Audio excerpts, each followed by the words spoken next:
സഹോദരരെ, ജെറമ്യ പ്രവാചകന്റെ പുസ്തകത്തിലുള്ള വായന 31-ാം അധ്യായം 1 മുതൽ 7 വരെയുള്ള തിരുവചനങ്ങൾ. കർത്താവ് അരുളിച്ചെയ്തു, അന്ന് ഞാൻ എല്ലാ ഇസ്രായേൽ ഭവനങ്ങളുടെയും ദൈവമായിരിക്കും, അവർ എൻ്റെ ജനവുമായിരിക്കും. കർത്താവ് അരുളിച്ചെയ്യുന്നു, വാളിനെ അതിജീവിച്ച ജനം മരുഭൂമിയിൽ കൃപ കണ്ടെത്തി. ഇസ്രായേൽ വിശ്രമം കണ്ടെത്താൻ പോവുകയാണ്.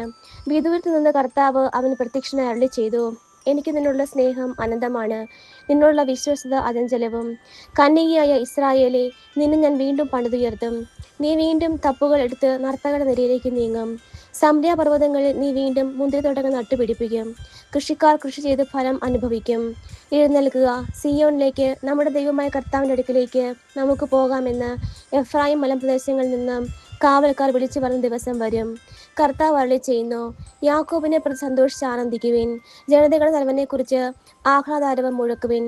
കർത്താവ് തന്റെ ജനത്തെ ഇസ്രായേൽ അവശേഷിച്ചവരെ രക്ഷിച്ചിരിക്കുന്നു എന്ന് സ്തുതി പാടുവിൻ. നമ്മുടെ കർത്താവായ മിശിഹായ്ക്ക് സ്തുതി.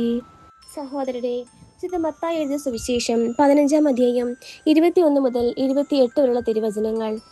യേശു അവിടെ നിന്ന് പുറപ്പെട്ട് ടയർ, സീദോൻ എന്നീ പ്രദേശങ്ങളിലെത്തി. അപ്പോൾ ആ പ്രദേശത്ത് നിന്ന് ഒരു കാനാൻകാരി വന്ന് കരഞ്ഞപേക്ഷിച്ചു, കർത്താവേ, ദാവീദിന്റെ പുത്ര, എന്നിൽ കനിയണമേ, എൻ്റെ മകളെ പിശാച് ക്രൂരമായി ബാധിച്ചിരിക്കുന്നു. എന്നാൽ അവനൊരു വാക്കുപോലും ഉത്തരം പറഞ്ഞില്ല. ശിഷ്യന്മാർ അവനോട് അഭ്യർത്ഥിച്ചു, അവളെ പറഞ്ഞയച്ചാലും, അവൾ നമ്മുടെ പിന്നാലെ വന്ന് നിലവിളിക്കുന്നല്ലോ. അവൻ മറുപടി പറഞ്ഞു, ഇസ്രായേൽ ഭവനത്തിൽ നഷ്ടപ്പെട്ട ആടുകളുടെ അടുത്തേക്ക് മാത്രമാണ് ഞാൻ അയക്കപ്പെട്ടിരിക്കുന്നത്. എന്നാൽ അവൾ അവനെ പ്രണമിച്ച്, കർത്താവേ, എന്നെ സഹായിക്കണമേ എന്ന് അപേക്ഷിച്ചു. അവൻ പറഞ്ഞു, മക്കളുടെ അപ്പം എടുത്ത് നായ്ക്കൾക്ക് എറിഞ്ഞു കൊടുക്കുന്നത് ഉചിതമല്ല. അവൾ പറഞ്ഞു, അതെ കർത്താവേ, നായ്ക്കളും യജമാനന്മാരുടെ മേശ നിന്ന് വീഴുന്ന അപ്പകഷ്ണങ്ങൾ തിന്നുന്നുണ്ടല്ലോ.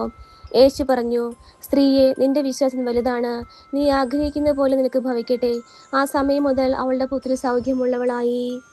നമ്മുടെ കർത്താവായ മിശിഹായ്ക്ക് സ്തുതി.